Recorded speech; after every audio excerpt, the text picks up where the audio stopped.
Innovación, desafíos y avances. Señoras y señores, esto es Protección 360. Tengo el gusto de compartir micrófonos con Roy Sosa y con Javier Bonilla. ¿Qué tal, caballeros? Muy bien, y vos, Ronnie, buenas tardes. Buenas tardes. Buenas tardes, Ronnie. Buenas tardes a todos nuestros seguidores. Hoy en otro capítulo más del podcast. Así es, y vamos a hablar sobre mitos y verdades. Vamos a hablar sobre protección respiratoria. Y comenzamos de una vez. Un experto que tengo aquí a mi lado izquierdo. Roy, ¿por qué es tan crucial el tema de la protección respiratoria en ciertos entornos laborales? Ok, protección respiratoria. La protección respiratoria es sumamente importante. ¿Por qué? Porque nosotros respiramos y llevamos el aire que nos va a dar los nutrientes a nuestros diferentes órganos internos que tenemos en nuestro cuerpo. ¿Qué es lo que pasa en los entornos laborales? Que muchas veces al no ver los contaminantes, no nos da miedo enfrentarnos a algo que no vemos. Entonces, cuando hablamos de protección respiratoria, tengo que tener claro que tengo contaminantes como los polvos, el contaminante en forma de polvo, los humos metálicos, los gases, las neblinas y los vapores. Muchos de estos los logramos de ver cuando, en el caso de las partículas, cuando tengo una gran concentración. Pero ¿qué pasa con un gas? ¿Qué pasa con una neblina y con un vapor? No lo vemos. Y muchas veces incluso ni los olemos o nos hemos llegado a acostumbrar a ese olor. Entonces no nos protegemos. Pero estamos llevando esos contaminantes a través de nuestro sistema respiratorio y eso se va a mezclar con la sangre y puede distribuirse en nuestro cuerpo y producir daños. Y eso es otra cosa que la gente no piensa, que al no ser daños inmediatos, agudos, son daños que se llegan a reproducir o a presentar en el tiempo, la gente no se cuida. Javier, ¿será que una empresa como Sondel ha pensado también en este tipo de necesidades que tienen los trabajadores, pintores, personas que trabajan con madera, por ejemplo? Sí, a ver, bueno, como bien señalaba Roy, creo que el tema de los riesgos respiratorios abarca un espectro bastante amplio, ¿verdad? Tanto a nivel de tamaño, ¿verdad? Porque podemos tener riesgos respiratorios, como decía Roy, que son perceptibles al ojo humano, como también vamos a tener algunos que nosotros no vamos a percibir, que ni siquiera les vamos a sentir el olor.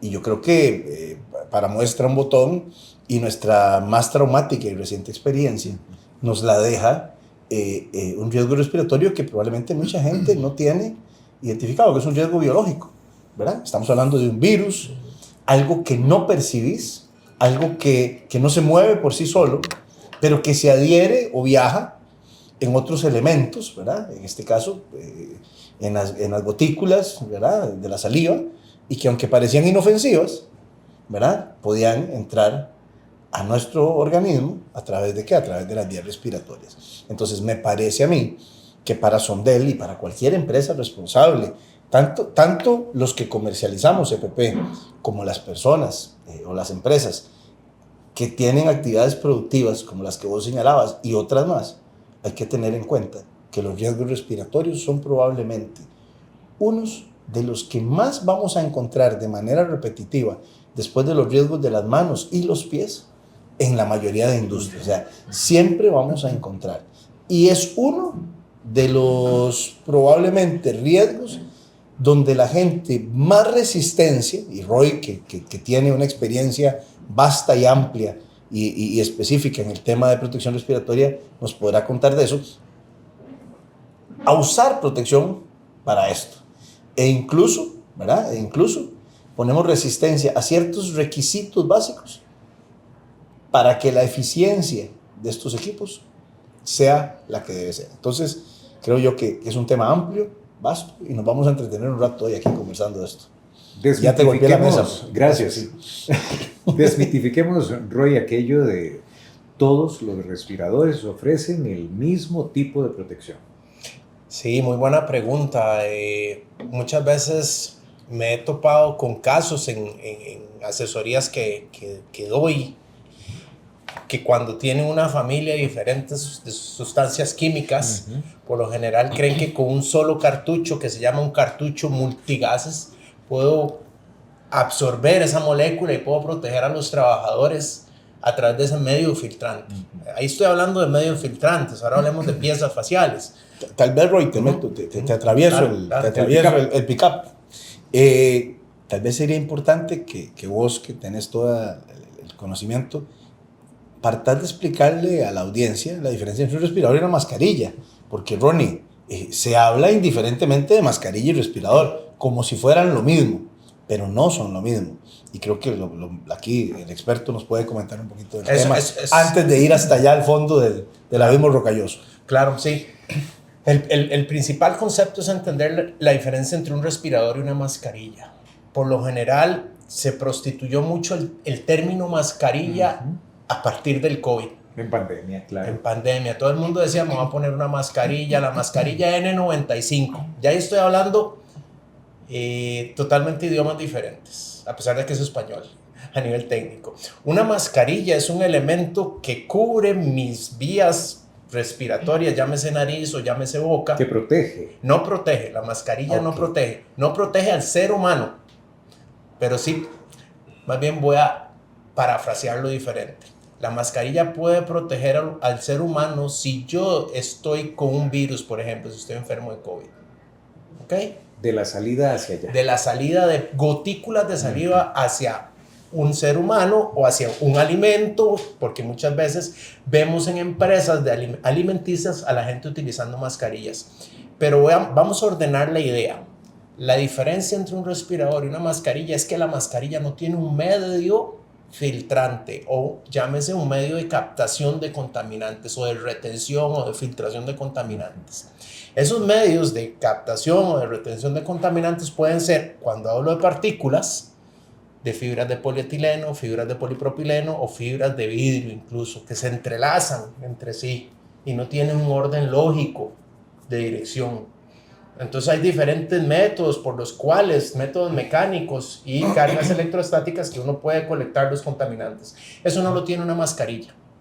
Entonces, si yo entro a un ambiente laboral con una mascarilla, un cubreboca, es la otra manera de decirlo, a un ambiente donde hay partículas, pues las partículas van a pasar y las voy a respirar. Eso sí, de afuera hacia adentro. De afuera hacia adentro. Ahora bien, ¿el respirador qué es? El respirador es un equipo de protección respiratoria personal, nuevamente, que tiene medios filtrantes capaces de atrapar los contaminantes presentes en el aire. ¿Qué tipo de contaminantes? Partículas, humos metálicos, neblinas, gases y vapores, dependiendo del medio filtrante con el cual han sido diseñados. Entonces, conclusión, un respirador protege tanto para afuera como para adentro cuando estoy inhalando, estoy exhalando. Una mascarilla protege cuando yo exhalo para no contaminar medios ambientes. Sí, ahí es importante marcar una diferencia adicional entre la mascarilla y el respirador, y es el ajuste. Normalmente las mascarillas son de ajuste holgado. ¿Qué significa eso? No se te pegan, o sea, no hacen un sello. No se adhieren. No se adhieren, no hacen un sello. Y por ende, no solamente no tienen un medio filtrante, sino que también podrían estar presentando ingreso de partículas por los alrededores o el contorno de sí misma. ¿Qué quiere decir esto? Como su objetivo es detener la fuente, como decía Roy, a ver, yo contengo la fuente de contaminación, evito que la partícula salga hacia el medio ambiente, ¿verdad? ¿Por qué? Porque la recibo la saliva y es retenida ahí. Pero si algo viene de afuera, no tengo la capacidad de hacerlo, y ahí está la diferencia. Mientras que el respirador sí tiene un ajuste que debe ser de sello, pegado, debe sellar con la cara. ¿Para qué? Para que pueda proteger. Entonces, ¿qué pasa? Mucha gente puede convertir un respirador en una mascarilla al no ajustarlo bien. Ojo, estoy hablando de una forma fácil de decir. O sea, yo puedo, nunca, porque siempre va a ser medio filtrante, pero a ver, puedo utilizar un respirador como una mascarilla, sí, si no lo ajusto bien, si no tengo el ajuste correcto. Mal empleado. Pero nunca puedo utilizar una mascarilla como un respirador. Ahora, en el tema de los respiradores, sabiendo que no son tan cómodos de portar, mucha gente dirá, no tengo que tener el respirador puesto todo el tiempo, me lo puedo estar quitando. ¿Es esto cierto? Ok, muy buena pregunta. Siempre que yo voy a ingresar a una área donde hay contaminantes, yo debo de ponerme el respirador, debo ponerme todo mi equipo de protección personal. En este momento vamos a hablar de respiradores porque es el tema del día de hoy. Debo de ponérmelo. Cuando salgo al área de contaminantes, debo quitarme el respirador en una área donde no hayan contaminantes. Pero mientras yo esté siempre en el área donde están los contaminantes, donde está ese peligro latente ahí, debo de estar utilizando el respirador para ese peligro, para la selección adecuada del peligro, ¿verdad? Entonces, los respiradores, no nacemos con respiradores, no nacemos con lentes, siempre van a ser incómodos al principio. Cuando yo empecé a utilizar lentes era incómodo, luego de una semana, 2 semanas ya uno se acostumbra. Es lo mismo con los respiradores. Sí hay diferentes tecnologías de materiales que pueden hacer más sencillo al usuario el uso de un respirador, o hay condiciones de un usuario, por ejemplo, hay personas que se sienten atrapadas y que no van a respirar. ¿Y qué pasa si es un soldador especializado o un trabajador especializado en esa tarea? Pues hay otra familia de equipos de protección respiratoria, como equipos de respiradores motorizados que le van a brindar tal vez no un respirador de ajuste facial, sino un respirador de ajuste holgado, una capucha, y va a sentirse más cómodo, más libre, más liviano incluso, y le va a brindar aire más puro. Hablemos un poquito acerca de las mascarillas de tela. Ahora que estábamos haciendo la diferenciación entre un respirador y las mascarillas, también salieron pues, el tema de varios materiales. Me gustaría saber qué tan efectiva es una mascarilla de esas que se pusieron tan de moda en pandemia. A ver, las mascarillas las mascarillas de tela, ajá, para mí durante la pandemia fueron una ayuda económica para mucha gente, sí, claro, que decidió emprender con buena intención, con muy buena intención, pero con muy mala dirección. ¿Me explico? O sea... Con esto me estás diciendo que no servían de nada. A ver, voy a ir de nuevo a lo que siempre dije durante la pandemia. Yo siempre dije durante la pandemia que si todo el mundo hubiera usado mascarillas, si todos hubiéramos usado mascarillas, hasta las de tela nos hubieran servido. Okay. A esto quiero llegar. O sea, aquí nosotros 3 podríamos haber estado sentados, los 3 con mascarilla, y no había necesidad de que tuviéramos un respirador. ¿Por qué? Porque los 3 estábamos reteniendo la fuente. Ahora, el problema fue la mezcla que se hizo entre gente que usaba, no usaba, la exposición. A ver, los médicos, por ejemplo, un médico, para ir a un punto crítico, un médico, alguien de primera línea de atención, nunca podría haberse jugado el chance de utilizar una mascarilla, ni siquiera las quirúrgicas, mucho menos las de tela. Repito, las mascarillas de tela fueron una ayuda económica para mucha gente que necesitó emprender para darle sustento a su familia durante los cierres que tuvimos en pandemia, pero nunca fue un medio de protección que debió haber trascendido más allá de eso. Acotando un poco a esto que dice Javier, que si bien es cierto nos hace ver tener tal vez un panorama diferente, porque sí, mucha gente salió adelante en un momento muy difícil económicamente hablando con las mascarillas de tela, pero las de ratoncitos y de jirafitas no funcionaron, la verdad. No es decir no funcionaron o sí funcionaron, lo que pasa es como dice Javier, las mascarillas es un método de control en la fuente. ¿Cuál era la fuente? Si vos estabas enfermo de COVID. ¿Cuál era el objetivo de una mascarilla de tela? Evitar que salgan las gotículas de saliva, evitar que si estornudas salgan el montón de gotículas de saliva. Era una barrera, pero no es un medio filtrante para ser utilizado en entornos laborales. Ahora, me estás diciendo, sí, podría funcionar, o tal vez no, pero también viene otro tema que abordamos en un capítulo anterior, y es el mal uso del producto que nosotros deberíamos de tener para nuestra protección. ¿Por qué? Porque esa mascarita de los ratoncitos la utilicé toda una semana, una quincena y hasta un mes. Tenían que lavarlas. Y no solo eso. A ver, bueno, lavarlas y en el mejor de los casos que estuvieran sirviendo lavadas. A ver, yo creo que esto a muchos les va a traer buenos recuerdos o malos. Pero llegábamos al restaurante o donde fuera, nos quitábamos la mascarilla, porque íbamos con mascarilla, no íbamos con respirador, íbamos con mascarilla, y la poníamos sobre la mesa. El de la mesa de la par, que estaba sin protección, estornudaba. Debemos recordar que hay una distancia que va a tener la capacidad, una partícula de viajar en el aire. Se depositaban aquí, en mi mascarilla, y yo terminaba de comer y me ponía la mascarilla. Probablemente contaminada con todo lo que había en ese ambiente. Bueno, permíteme la mascarilla. Ah, pero te la presto. ¿Qué No te la pasaba- pongas porque te ¿Qué contagias. pasaba con los que utilizaron la mascarilla aquí abajo? O sea, nunca taparon boca y nariz. Tapaban la boca. Porque la principal Gracias. fuente de generación de gotículas era la boca. Por la nariz no vas a generar una gotícula que pueda viajar más de 1 metro o 1,20 m. ¿Por qué? Porque no va con la fuerza con la que salen las gotículas o un estornudo. Cuando estás hablando, si tuviéramos una luz especial que estuviera enfocando mi boca, van a ver el montón de gotículas de salida que pueden salir en determinado momento de diferentes diámetros. Entonces, a nivel de la nariz no es tan... Tienes que estornudar, o sea, va a ser muy difícil. Muy, Ok. muy difícil.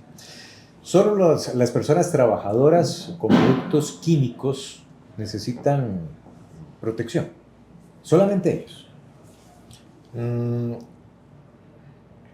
Yo diría que a nivel de seguridad ocupacional tenemos que caracterizar el peligro, lo que he venido diciendo desde el capítulo anterior.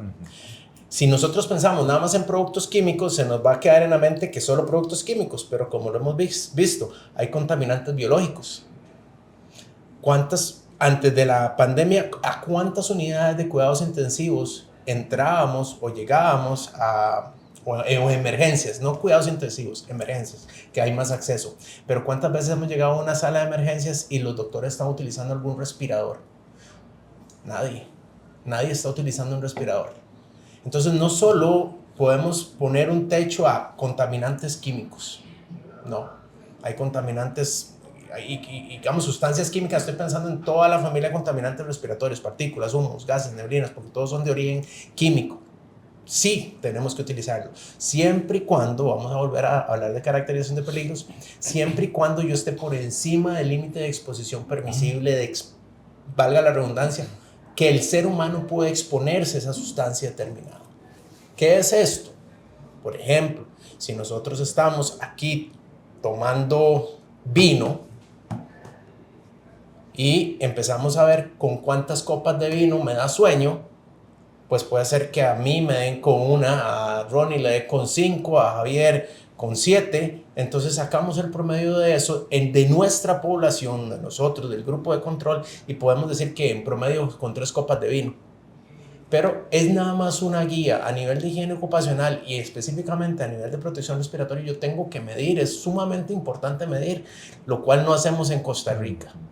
Entonces siempre pensamos en que estoy por encima del límite de exposición permisible. ¿Cuánto? No lo sé. Y ahí viene otra cosa importante. Cuando yo saco el límite, el índice de riesgo se llama eso, que es la concentración del medio ambiente laboral entre el límite de exposición de determinada sustancia, me va a dar un valor. Y ese valor es el factor de protección que yo tengo que buscar en una pieza facial. Y ahí vienen las familias de respiradores. Ahí entramos, Roy, a lo que vos preguntabas, Ronnie. ¿Tienen todos los respiradores el mismo nivel de protección? Negativo. A ver, por ejemplo, no sé, un respirador autocontenido, ¿verdad? Como el que usan los bomberos, para que la gente lo entienda. Que tiene un cilindro con una fuente propia de aire respirable, grado D, que está completamente aislado del ambiente, tiene un nivel o un factor de protección asignado, para usar el término correcto, de 10.000. ¿Ok? Mientras que una máscara full face, sola, sin el tanque, 50. 50 es el factor de protección. ¿Qué significa esto? Que si yo tengo un contaminante del cual yo puedo solamente exponerme a una partícula, para usarlo en un término coloquial, con la máscara de cara completa, puedo estar en un ambiente donde hayan 50. ¿Me explico? Hasta 50, porque es esto relacionado con esto.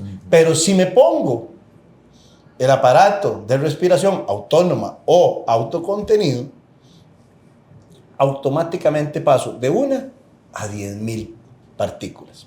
Entonces, esa es una forma de entender fácilmente cuál es el nivel de protección que brinda cada respirador, y ahí está la diferencia en una forma coloquial.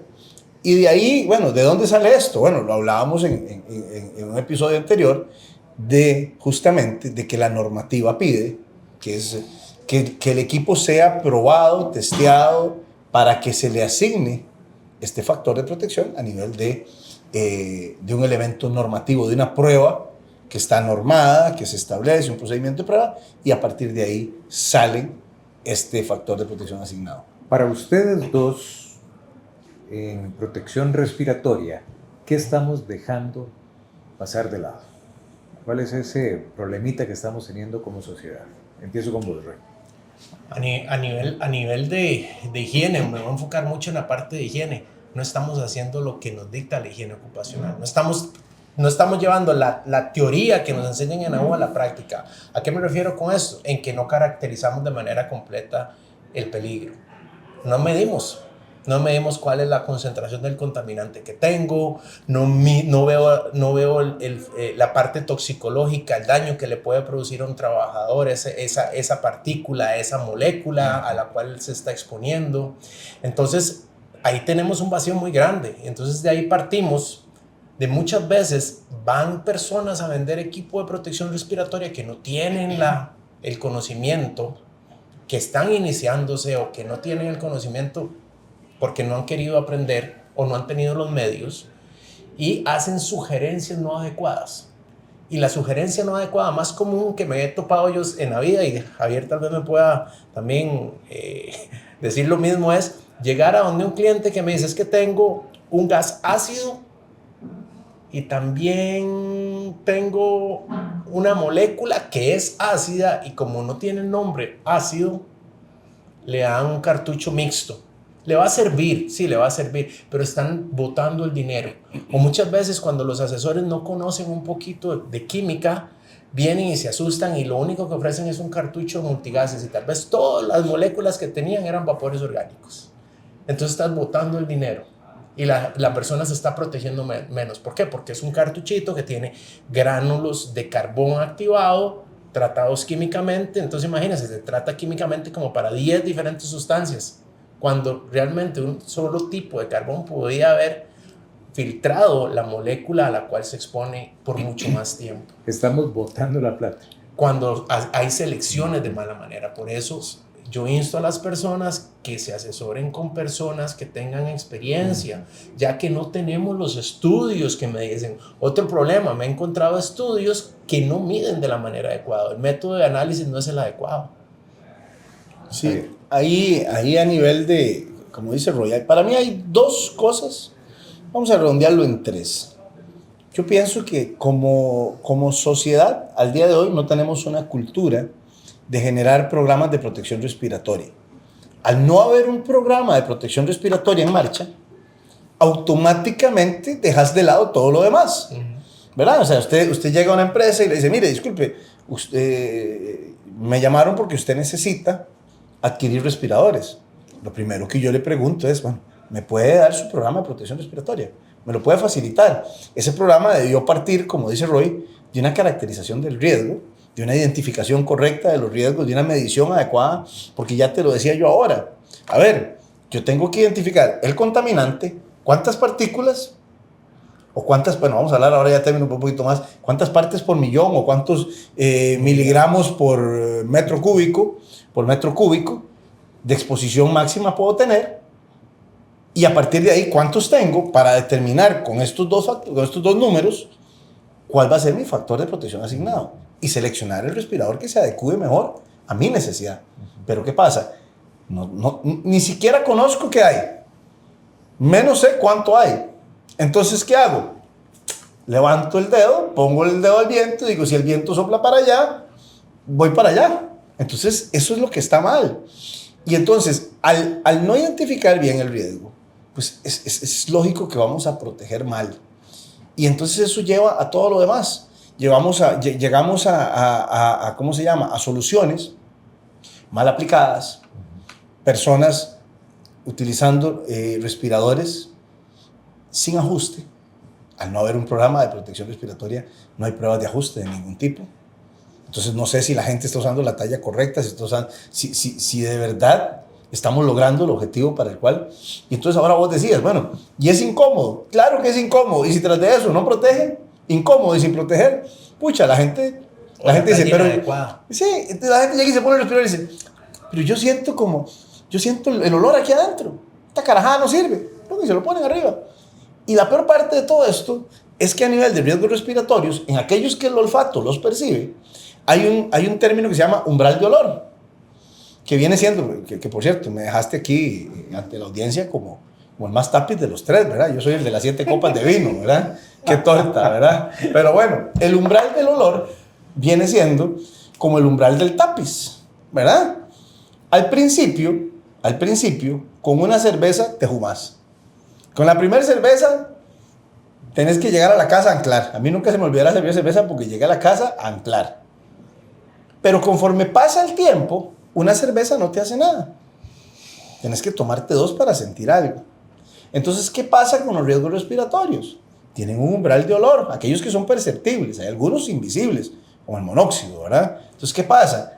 Aquellas personas, por ejemplo, que trabajan en una planta donde hay amoníaco, usted entra y usted dice, uy, qué olor a amoníaco. Y el que va caminando a la parcela dice, usted está loco, aquí no huele a nada. Ya se acostumbró. Ya es su umbral de olor, que el umbral de olor está definido para cada sustancia, empieza a ir más arriba y más arriba hasta que se vuelve imperceptible para ellos, por más alto que esté. ¿Cuál es el riesgo? Que ese umbral de olor, al perder usted la sensibilidad, la concentración llegue a un nivel que sea, y que Roy probablemente nos va a explicar ahorita, inmediatamente peligroso para la vida y la salud. Y no lo detectaste. Ahora tocaste un tema muy interesante y da pie o paso a mi siguiente pregunta. El ajuste adecuado. ¿Cuál es el ajuste adecuado? El que no permite que yo tenga, que pueda percibir ese olor. El ajuste ¿O no solo eso? El ajuste adecuado es el que hace que por ningún otro punto que no sea el medio filtrante del respirador pasen esos contaminantes. Cuando tu ajuste no es el correcto, vas a tener entrada de contaminantes por otros lados.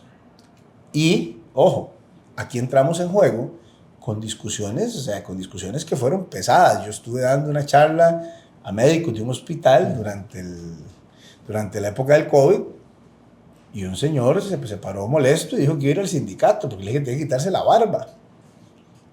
Y es que sencillamente la barba es un medio para romper el ajuste que el respirador Esos son parte de los mitos en protección respiratoria, la barba. ¿Por qué me tengo que quitar la barba? Porque el cabello facial tiene un diámetro que me va a interferir en el sellado de mi piel con el respirador. Y sobre todo si es una barba mucho más larga de lo normal, ¿no? Desde la más pequeña. Es que, a ver, aquí estamos hablando, y yo siempre le digo a la gente, es más, ahora estuve hace poco dando una capacitación, y la gente se sorprendió donde yo le mostré en un gráfico el tamaño del diámetro de un cabello, de un vello facial. Y a partir de ese, pusimos todos los demás tamaños de partículas. Y cuando ves el virus está muy hacia la izquierda, muy lejos en tamaño menor a un vello facial. Sin importar que sea largo o sea corto, es que es el diámetro del vello facial el que rompe ese sello. Entonces, ¿qué pasa? Para nosotros es una tarea interminable, pelear con la gente que dice, no, es que esto es mi look y a mí no me van a hacer. Bueno, entonces tranquilo. Yo le he dicho al encargado de seguridad, no pelee con el muchacho, tranquilo, el muchacho le quiere quitar la barba, pero asignenlo a otra área donde no tenga esa protección respiratoria, y si no hay otra área donde no pueda usar, mándelo para la casa. Que use la barba ya.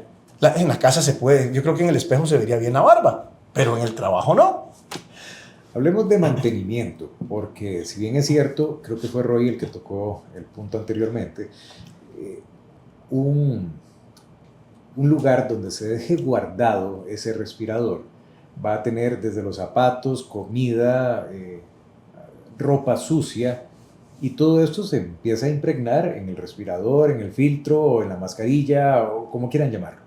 ¿Qué pasa si mantenemos o guardamos mal estos respiradores?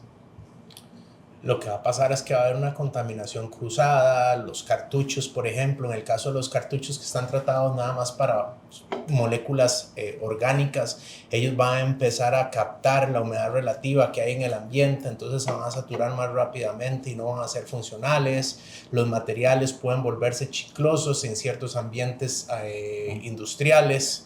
Entonces hay respiradores que se les mete el dedo y se traspasa el dedo, se vuelve como un chicle el material. Al final del día, ¿qué va a pasar? Vas a tener un equipo que no va a ser funcional para tus labores. No te vas a proteger. Entonces hay que tenerlo en un lugar separado, fuera del área de los contaminantes, donde no haya radiación solar, donde no haya temperaturas extremas, específicamente calor. Tienen que lavarse todos los días con un jabón neutro, cepillarse, secarse, no dejarlo secando al sol. En conclusión, lean las instrucciones del fabricante. Ahí vienen todos los protocolos para el mantenimiento de los respiradores. Y si no tienen las instrucciones del fabricante, la otra opción es entrar a la normativa de protección respiratoria de OSHA, en la industria, la 1910.134, y van a buscar al final de esa normativa mantenimiento y cuidado de los respiradores. Ahí lo pueden ver. Sondel tiene algo para aportar a este tema tan impresionante, porque diría uno, no tiene tanto que ver, al contrario, tiene muchísimo que ver. ¿En qué ayuda una empresa como Sondel al mantenimiento de estos dispositivos? Bueno, nosotros tratamos de colaborar en la parte del programa de mantenimiento. Hay que recordar que así como hablamos de niveles de protección asignados, también vamos a hablar de diferentes tipos de equipos. Entonces, por ejemplo, todo lo que vimos como N95 está llamado a ser un respirador libre de mantenimiento. ¿Qué quiere decir eso? Lo uso, no son desechables. Lo uso hasta que el medio filtrante cumple con su misión, se satura. ¿Cómo sé? En los medios filtrantes electrostáticos que Roy describía, lo que se da es una saturación, ¿verdad? Se satura el área de filtrado y se aumenta la resistencia respiratoria. Entonces siento que me cuesta más respirar. Y entonces, ¿por qué? Porque se va bloqueando, se va taponeando, digámoslo así, en buen español, se va taponeando el filtro. Entonces, eso lo que tenemos que hacer es desechar. Ahí es libre mantenimiento. Javier, antes de proseguir, Javier está hablando de una clasificación ya de un medio filtrante, N. Y no hemos hablado de eso. Creo que es importante aquí aclarar un poquito qué es eso. Los medios filtrantes para partículas están clasificados bajo una normativa, la mayoría de los que vienen a nuestra región, bajo una normativa americana del Instituto de Seguridad y Salud Ocupacional de Estados Unidos, NIOSH, que es la 42 CFR 84. ¿Qué es lo que dice la 42 CFR 84? Van a haber 3 categorías de medios filtrantes, N, R y P. Y van a haber 3 niveles de eficiencia, 95, 99 y 100. En conjunto tenemos 9 mezclas de medios filtrantes. Entonces, ¿qué significa la letra N? Pues la letra N es un medio filtrante para partículas líquidas o secas que no tengan aceite en su estructura, que no sean partículas aceitosas, así en el español más común y corriente. Y el R, vamos a tener otro medio filtrante R. El R es un medio filtrante para partículas líquidas o secas que pueden tener aceite, pero es resistente a esas partículas aceitosas durante una exposición no mayor a 8 horas. ¿Qué quiero decir con esto? Porque también la gente se enreda. Que si yo estoy haciendo una aplicación de pintura en spray para un mueble y pinté 3 horas hoy, ¿cuántas horas me quedan de uso de ese medio filtrante R? ¿Cuántos me quedarían, Ronnie? 4 o 5 horas. 5. Sí. Hay que ser absolutos. 5 horas, ¿verdad? Okay. Quedan 5 horas. Pero ¿qué pasa, Ronnie? Si además yo te digo, Ronnie, además de pintar, mañana vaya y líjeme toda una pared y al final del día hiciste 8 horas lijando partículas secas que no tienen aceite, pero me cuesta respirar.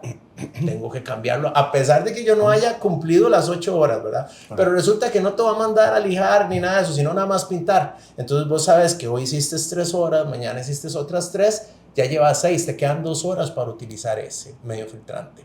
Ahora, Ronnie, podrías pensar, ¿y por qué 8 y no 40 o no 50 horas? Porque la tecnología de cómo se impregnaron las cargas electrostáticas en ese medio filtrante, las cargas electrostáticas van a empezar a desaparecer después de 8 horas de estar en un ambiente aceitoso. Y ahora viene el otro medio filtrante, el P, que el P es un medio filtrante para partículas secas o líquidas que contengan aceite, pero tiene una resistencia o puede estar en un ambiente donde hay partículas aceitosas no más de 40 horas. O sea, 39 horas, por ejemplo. Ahora, Javier, no sé si quieres explicar lo de la eficiencia. Sí, bueno, ahora entramos en la parte de por cada 100 partículas que se aterrizan en mi respirador, ¿cuántas retiene el medio filtrante? Es así de simple, o sea, 95%. ¿Qué quiere decir? Que por cada 100 partículas que son depositadas en el medio filtrante o son atrapadas pasan por el medio filtrante, solamente 5 van a penetrar a la parte interior del respirador. Eso es la eficiencia. Ahora, ojo, la eficiencia está ligada al ajuste correcto, que creo que era parte de lo que estábamos comentando. Al caudal. Sí, y al caudal. Pero digamos, yo puedo tener un respirador con 95%, con 99% o con 99.99, que es el de 100, ¿verdad? Pero si no lo ajusto bien, automáticamente, y ojo, aquí entro de nuevo a cosas que pasaron en la pandemia. Y ahí la gente decía, es que no es eficiente, pero no lo hice eficiente yo prácticamente, porque la eficiencia viene del laboratorio. Yo peleé mucho con estas cosas que venían, con estos respiradores que venían con tiras a la oreja. NIOSH no los aprueba. Que NIOSH no los aprueba. ¿Por qué? Porque unos tenemos las orejas más adelante que otros más atrás, porque el ajuste que da ese tipo de tira no es el adecuado. ¿Qué dice NIOSH? Una tira por debajo de la oreja a la nuca y otra tira por la coronilla para que el ajuste sea correcto. Y si vemos los respiradores reutilizables, ellos vienen normalmente con un medio de ajuste a la cabeza que tiene 2 tiras, una aquí y otra que aterriza sobre la coronilla. Entonces, ¿qué pasa? La eficiencia es eso, 95, 99, 100. ¿Cuánto es? Un N95. Un respirador que no puede ser expuesto a partículas que contengan aceite y que va a retener el 95% de las partículas que aterricen ahí. Desafíos. Los trabajadores tienen esta protección, sí, pero ellos se enfrentan y tienen un desafío. Necesito saber cómo pueden superarlo al tener que utilizarlo y enfrentan eso. Bueno, vamos a ver, yo creo varias cosas. Voy a terminar de redondearte porque te voy a redondear la pregunta anterior antes de pasar a esta. La primera es que, bueno, te dije, hay respiradores libres de mantenimiento, pero hay otros que sí requieren mantenimiento. Entonces, por ejemplo, todo lo que son piezas faciales tienen un montón de partes que son cambiables, que se van a tostar con el calor, que las pueden perder, que se pueden lavar. Ese mantenimiento es fundamental. Luego está el mantenimiento que Roy señalaba, el tema de cambio de filtros, el tema de cambio de cartuchos. ¿Cada cuánto cambio mi filtro? ¿Cada cuánto cambio mi cartucho? Hay un montón de mitos alrededor y esa es la pregunta. Yo creo que si al nutricionista la pregunta que más le hacen es ¿cómo quemo grasa? ¿Cómo pierdo grasa? ¿Cómo bajo de peso sin dejar de comer? A nosotros la pregunta que más nos hacen en protección respiratoria es ¿cada cuánto tengo que cambiar esta carajada? ¿Me explico? Y es probablemente la pregunta más irresponsablemente respondida de la industria. Diría mi hija Valentina, es depende. Es depende, es correcto, es depende. Pero es que así es. A ver, ¿depende de qué? Depende del ambiente, qué tan ventilado esté. No es lo mismo estar soldando dentro de un espacio cerrado, sin ventilación, donde la concentración de esos humos de soldadura es mucho mayor, donde no tengo medios de extracción, donde no tengo ningún otro medio de ventilación, donde quien hace el 100% del trabajo es mi respirador a través de mis pulmones. No es lo mismo eso a estar soldando en el patio de camiones al aire libre, donde, me explico, entonces el mismo respirador en dos condiciones diferentes podría tener un rendimiento diferente. Es el cambio de cartuchos. Pero luego vamos a ir a otros respiradores que requieren mantenimientos que están establecidos y requeridos por norma. ¿A dónde voy? Un respirador, un equipo de respiración autónoma o un autocontenido requiere anualmente una prueba en un banco de pruebas, valga la redundancia, que mide las presiones, que mide las presiones de activación, los flujos de aire, mide un montón de cosas. En esa parte es donde probablemente yo encuentro mucho la parte del desafío del trabajador. Bueno, ¿dónde la encuentro? En que el mantenimiento sea adecuado de acuerdo a cada tipo de respirador. ¿Para qué? Para garantizarme que si ya lo escogieron bien, me enseñaron a ponérmelo bien, lo uso bien, sí, pues que lo que me pongo, ¿verdad?, sirva, me proteja. ¿Y cómo lo logro? A través de un buen mantenimiento. Ahí, Ronnie, aterrizo y cierro con esto. Hay otro desafío que es importante y que yo lo he encontrado como un desafío ya no del trabajador, sino de los fabricantes. Y es la compatibilidad de los equipos. Es la compatibilidad de los equipos entre sí. Entonces, por ejemplo, Roy, vos y yo, somos pipilachones, tenemos que usar lentes, ¿verdad? Tenemos ya una vista un poco que lo que no vemos, lo leemos, ¿verdad? Pero, ¿qué pasa? A la hora de tener que ponerme yo un respirador, mi respirador interfiere con mis lentes. Y ese es un desafío que yo he encontrado pocos fabricantes, ojo a lo que voy a decir, que logren superarlo. ¿En qué terminamos? Que si usted necesita proteger sus ojos y proteger sus vías respiratorias, póngase una full face, porque difícilmente va a encontrar un respirador que le permita a usted usar las dos cosas juntas. ¿Sí o no? ¿Es tema de diseño? Sí. Ok. Otro de los desafíos que tenemos y que apunté por aquí es el ajuste, buscar un buen ajuste de un respirador. O sea, las compañías compran una sola talla de respirador. Siempre que iba a las compañías o que hoy les digo, compras una misma talla de zapatos para todo el mundo, 40. No, ¿cómo se te ocurre? Es lo mismo en respiradores. La comunicación, hay muchos desafíos de comunicación. Aquí en Costa Rica, con la revisión técnica, tenemos un desafío muy grande porque el evaluador de las condiciones del automóvil tenía que usar el respirador por el monóxido de carbono u otros contaminantes que habían ahí en el ambiente y él tenía que hablar con uno, entonces muchas veces no se le entendía, era una queja que tenían ellos. Otra cosa es el estrés térmico que puede generar un tipo determinado de respirador, para eso también ya hay soluciones, pero tenemos que entender cuáles son las familias de respiradores que a veces la gente no lo comprende, y la limpieza de los respiradores. O sea, al usuario no le gusta limpiar el respirador, al usuario, yo les decía, vos te vas a acostar a todas las noches y no te lavas los dientes. No, pues jamás. Eso es lo que estás haciendo con tu respirador reutilizable cuando no lo lavas, cuando no le haces el mantenimiento adecuado. Al otro día vas a oler todo tu sudor, lo que haya ahí adentro, lo que haya captado.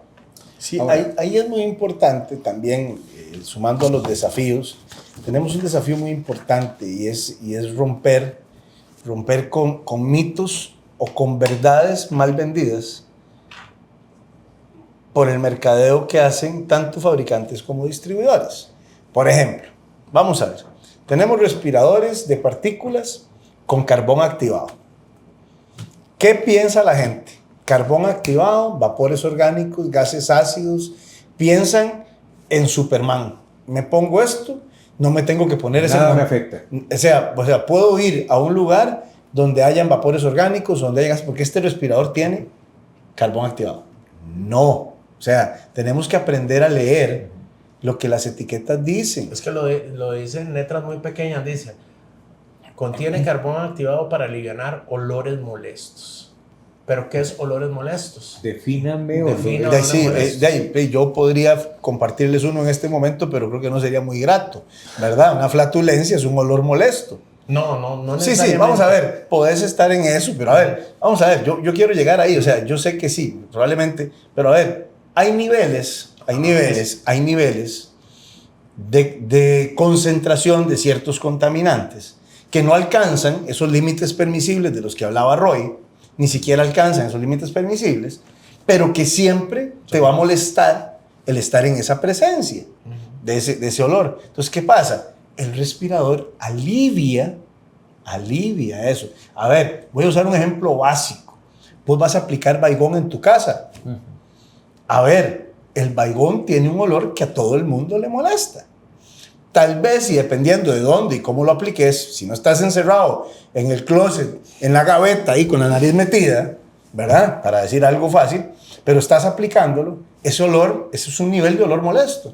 Si te pones un respirador con carbón activado, un respirador N95, R95, con capa de carbón activado, vas a lograr atenuar ese olor.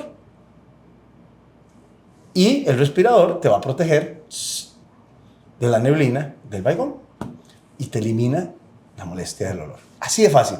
Pero ¿qué pasa? No puedo ir a meterme, no sé, a un cuarto de pintura con ese respirador. Entonces, esa parte, me parece que tenemos un reto todos juntos. Y es el reto de la educación. Identificar. De la educación y del compartir de manera correcta. Lo que hablamos en otro episodio. De entender la responsabilidad que tenemos a la hora de mercadear las cosas. De no ir a vender verdades falsas. Y ojo que es algo pesado decirlo, pero muchas veces vendemos verdades falsas. Mitos y realidades, que fueron dos cosas que tocaste anteriormente. ¿Cómo una empresa le hace ver a sus trabajadores que hay mitos, que hay realidades y que tenemos que utilizar esos, no artilugios, pero sí herramientas de trabajo? Hay un mito muy famoso, Javier, y yo creo que lo vimos una vez en Nicaragua, no sé si andabas conmigo. Los soldadores tienen el mito de que tomando leche no les va a pasar nada. Entonces, igual los soldadores, si usted le pregunta a un soldador cuál es el nivel de peligrosidad de la operación de soldadura, él le va a decir quemaduras, radiación, choque eléctrico, y ahí se quedan. Pero la inhalación de gases. humos y gases, pueden haber gases también. La inhalación de esos contaminantes respiratorios a él nunca le pasa por la mente. Y muchas veces, y nos encontramos muchas cuentas de que les daban leche para que tomaran al final del día. ¿Y hay alguna explicación? No hay ninguna explicación científica. No científica, pero entre ellos. Ninguna. A ver, creen que supuestamente también, que es otro mito, que la leche sirve para las intoxicaciones. Ellos creían que las intoxicaciones por plomo, que el plomo genera saturnismo, podía ayudar a eliminar un poco el plomo que podían tener ciertos electrodos que ellos utilizaban, pero no hay ninguna investigación científica que demuestre eso. Eso es una verdad, eso es un teléfono chocho, eso es una verdad mal transmitida. Y para mí, y creo que en esto coincidimos, Roy, uno de los probablemente riesgos menos identificados es ese. La gente no entiende que al soldar se está exponiendo realmente a un riesgo respiratorio, a un peligro respiratorio. ¿Qué pasa? Sencillamente, nadie entiende que cuando yo caliento el metal,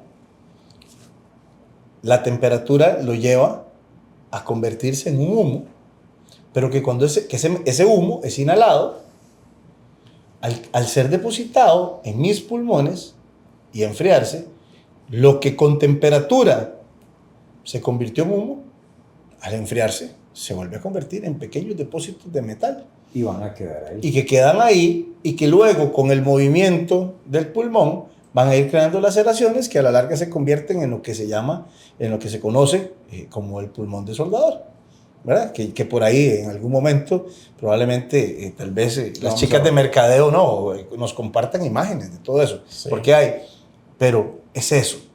¿Y qué tiene que ver la leche en el estómago con los humos en los pulmones? Y no es de Nicaragua, es En Costa Rica hemos encontrado eso también. Resumen, entonces, los dos están de acuerdo que información sería una de las herramientas que las empresas la pueden tener. educación. Para mí, ¿verdad?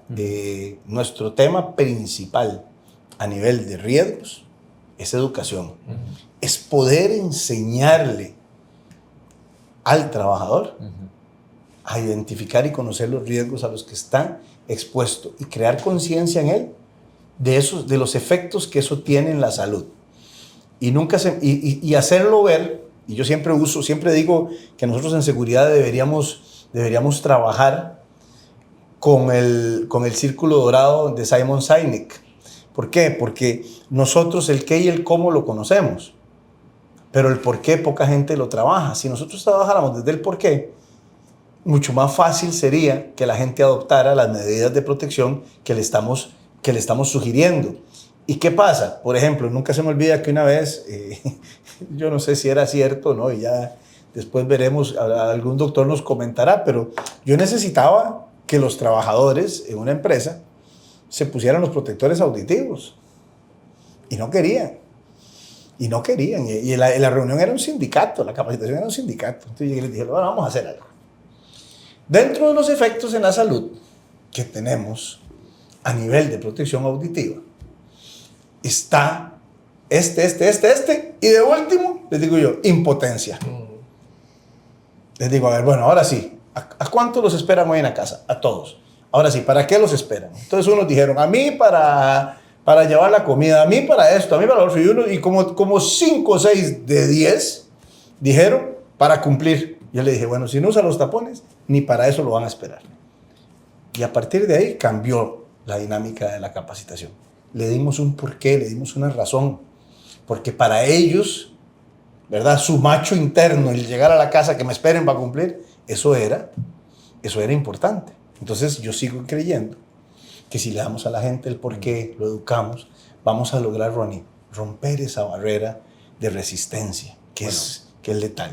Y ojalá la historia haya cambiado también para los otros 4 trabajadores, ¿verdad? Que solamente los esperaban. Sí, ojalá que también los esperen para cumplir. Señores, a mí el tema de la tecnología me gusta mucho y me apasiona. Y ahora viendo que los 3 utilizamos anteojos y necesitamos un aumento específico, veo que sí, la tecnología ha avanzado y nos da esta comodidad. Pero en respiratorio, ¿cómo lo podemos abarcar? Sí. Ha habido cambios en diseños. Por ejemplo, hay compañías que han pasado de hacer un medio filtrante para partículas de 5 capas, a 3 capas.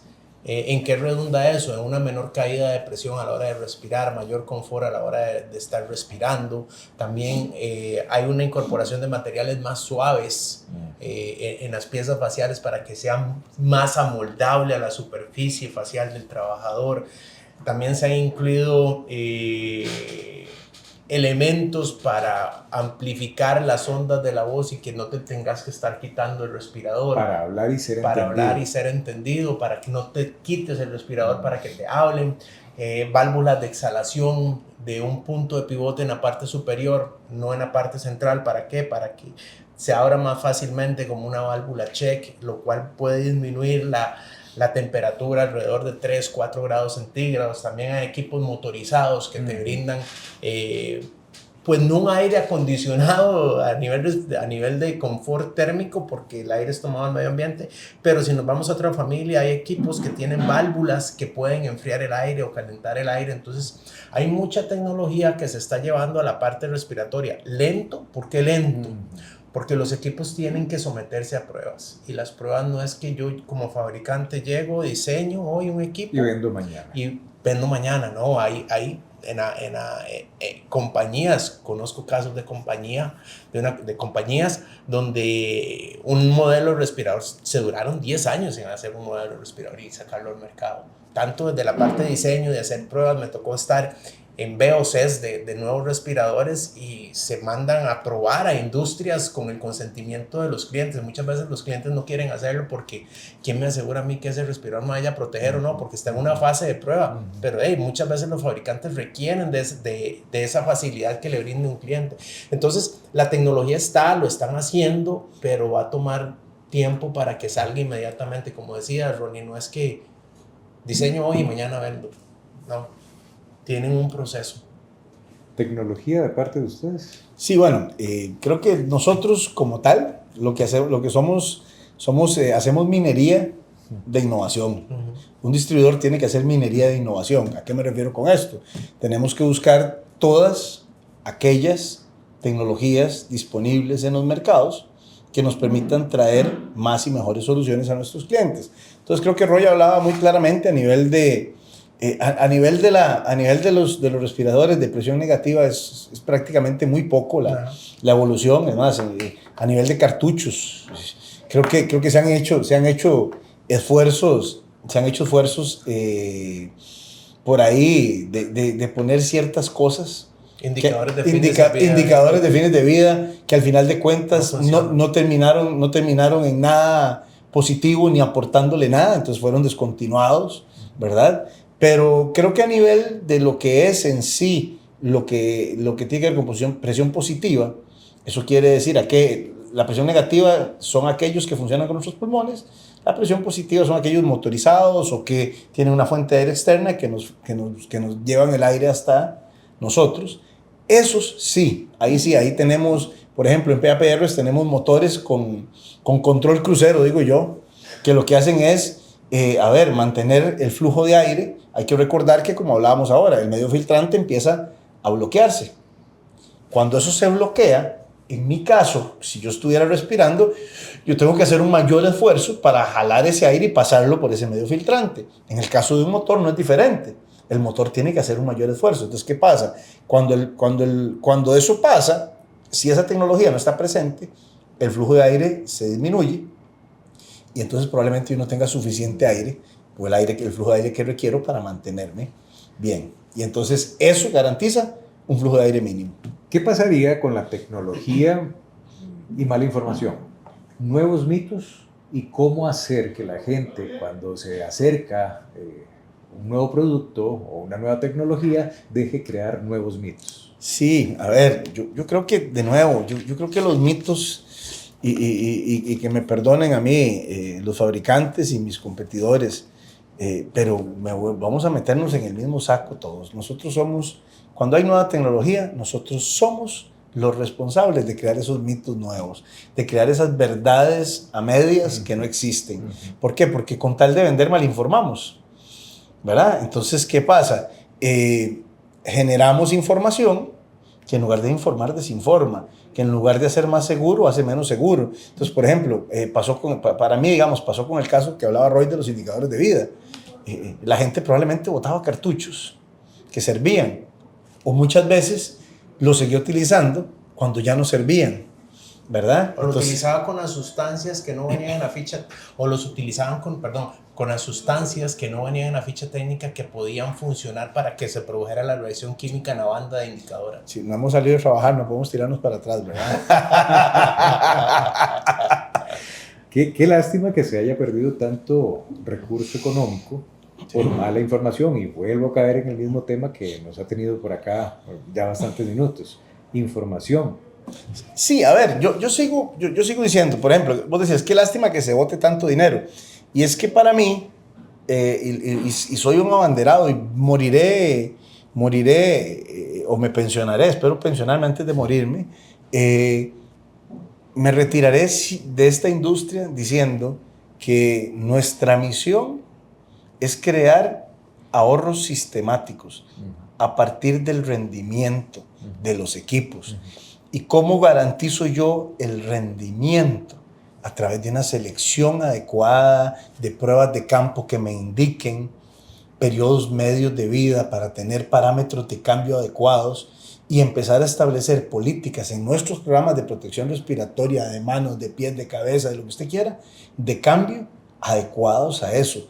Más que las nuevas tecnologías que mal informadas, que generan mitos, generar verdades a partir del trabajo de campo, Roy, que creo que ha sido la clave del éxito, que durante mucho tiempo ha hecho la diferencia en ciertas empresas donde se trabaja de la mano de ese trabajador que es en última instancia quien va a decir si lo que Don Roy, el ingeniero Roy Sosa, le recomendó sirve o no sirve.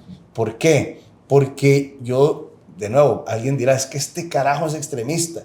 Para mí, el 80% de las iniciativas, tanto a nivel de seguridad como de equipos de protección personal, fallan porque no se involucran al usuario final.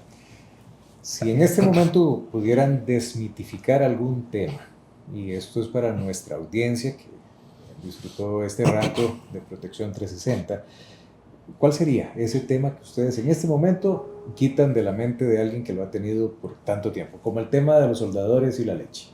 Ese sería uno de los temas que a mí me gustaría desmitificar bastante, porque todavía, a pesar de que ya hemos avanzado bastante en educación, etcétera, etcétera, hay mucha gente que sigue creyendo eso.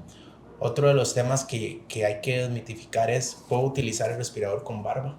Que la gente sigue creyendo que puede utilizar el respirador con barba. Otro de los temas que también uno se encuentra totalmente es que le quitan partes al respirador, le quitan bandas a los respiradores. Para que les quede mejor. Sí, entonces yo les digo a la gente, cuando compras unos zapatos y vienen con 2 pares de cordones, le quitas un par de cordón a uno de los zapatos y utilizas uno con cordones y el otro sin cordón, ¿qué pasa? Entonces son temas que hay que desmitificar. ¿Cómo? Con entrenamiento continuo, con entrenamiento en el lugar de trabajo, cuando uno va a hacer en el campo, cuando uno va a hacer las rondas, los encargados de seguridad y van viendo a la gente utilizar el equipo de protección personal. Me he encontrado muchos encargados de seguridad ocupacional, no aquí en Costa Rica, valga la redundancia, pero en otros países me encontraba que iba caminando con el encargado y pasamos por una persona y le decía, mira, aquel le cortó las bandas al respirador, mira, aquel tiene el respirador con los cartuchos al revés. Y seguía caminando, sí, hay que entrenarlos. No, ahí mismo hay que ir y entrenarlos. ¿Cuándo? Ahí mismo, en el mismo lugar, ir y decirle, ¿por qué tienen los cartuchos así? Cuéntame. Primero, como decía Javier, entender el por qué están haciendo eso y explicarles y ayudarlos a que mejoren el entendimiento. No me golpeé en la mesa. Extremista. No, es que el amigo del sonido se pone bravo. Sí. Sí, a Luchito le golpea. Gracias, Luchito. Y José, que están con nosotros. Hay muchas cosas para desmitificar y yo creo que, bueno, dentro de esas yo agregaría el no mezclar partes de fabricantes, ¿verdad? Tendemos a que últimamente han salido, a partir de alguna marca, un montón de copias de acoples de cartuchos, por ejemplo, que se adaptan a cualquier máscara. Entonces la gente compra las máscaras de una marca, los cartuchos de otra. Más económicos. Probablemente se ahorran unos cuantos cinquillos, ¿verdad? Se ahorrarán unos cinquillos, pero automáticamente están, irrespetando, violentando, no sé cuál es la palabra, pero la certificación del equipo, que se hace a partir de todos los componentes de un mismo fabricante. Entonces, por ejemplo, alguna gente dice, yo compré una línea de aire, pero resulta que la manguera la compro en Central de Mangueras, ¿cómo se llama? El dispositivo de enfriamiento de la marca Patito y la capucha de la marca Jackie Chan. Entonces hice una cosa que automáticamente quedó sin certificación. Si todo es Jackie Chan, todo es Jackie Chan. Y si todo es American USA y Very Well con papas, eso es. Entonces ese sería para mí uno de los primeros mitos. El segundo, yo sigo creyendo en el tema del ajuste. Hay que recordar, el respirador es como el condón. Si no se ajusta bien, no, si no se pone bien, no protege. Y lo puedo decir yo que tengo 6 hijos, ¿verdad? Entonces, eso es un asunto que podemos entenderlo claramente y que creo yo que es algo de lo más, de lo que la gente más desafía y más reta allá afuera. No ajusto. Roy decía, quito tiras, hago esto. Y lo tercero, para mí, y lo acaba de decir Roy, yo necesito que rompamos el mito de la indiferencia, de caminar por el área de los riesgos con mi respirador bien puesto, pero el del compañero mal puesto y mal ajustado. Seguimos creyendo que lo que le pasa a él no me afecta a mí. Y realmente cuando lo vemos en una cama, muriendo asfixiado por una enfermedad crónica, decimos, yo pude haber salvado esa vida, pero elegí ver para otro lado. Esa indiferencia nos está matando. Y nos está matando, como lo decía Roy, en muchos casos, desde el encargado de seguridad hasta mí mismo, dijo Juan Cagalindo, hasta mí mismo, que yo le digo a mí mismo, póngase usted su respirador como usted pueda. Lo importante es que lo ande y que lo vean que lo anda puesto. Entonces debemos trabajar en eso. Muchísimas gracias a ustedes que nos acompañaron en un episodio más de Protección 360. Pronto tendremos más invitados, más temas sobre la mesa y esperamos que usted nos acompañe. A los dos, muchísimas gracias. Muchas gracias. Muchas gracias, Ronnie, y a todos. Gracias.